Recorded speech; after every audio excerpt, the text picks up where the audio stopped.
Thank I you. would say that at this stage, it looks as if the Iranian regime has indeed crossed one bridge too far and butchered too many people, done it in the most atrocious and brutal way, basically mowing down civilians with machine gun fire on Iranian streets.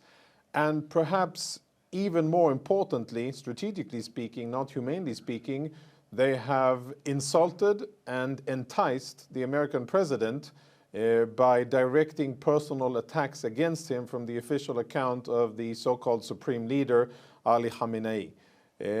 I think the sum total of that is that the Iranian regime finds itself at a very, very delicate moment.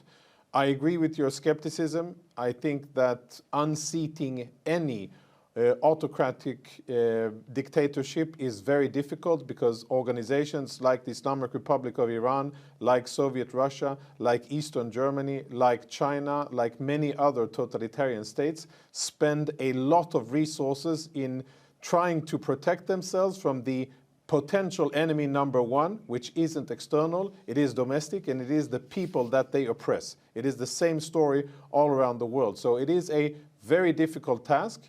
I don't think that it is possible to do by external force alone. But I think at this stage, Iranians have shown tremendous courage, bravery, resolve, and even though they were met with the most horrible and brutal tactics that I think makes Russian tactics look pale, Iranians were out on the streets and confronting mercenaries and the Basij forces and the IRGC and other thugs.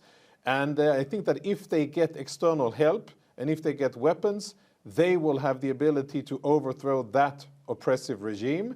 But we have to remember that it's going to be a long process. It's not going to be a quick in and out. It cannot be done only by aerial power.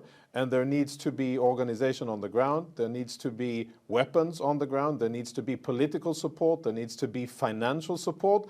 And these things usually are messy and protracted. They are usually not beautiful and they are not short. The outcome has the potential of being positive, maybe a dawn, a positive future for the people of Iran. No more oppression, no more crazy Islamist rule. I hope that is where the future will take us, and I can only salute the bravery of young Iranians and the Iranian people who have been out on the streets and confronting one of the most brutal regimes, unfortunately paying the price. And I can only pray that their gallant efforts will eventually free the Iranian people from this oppressive regime.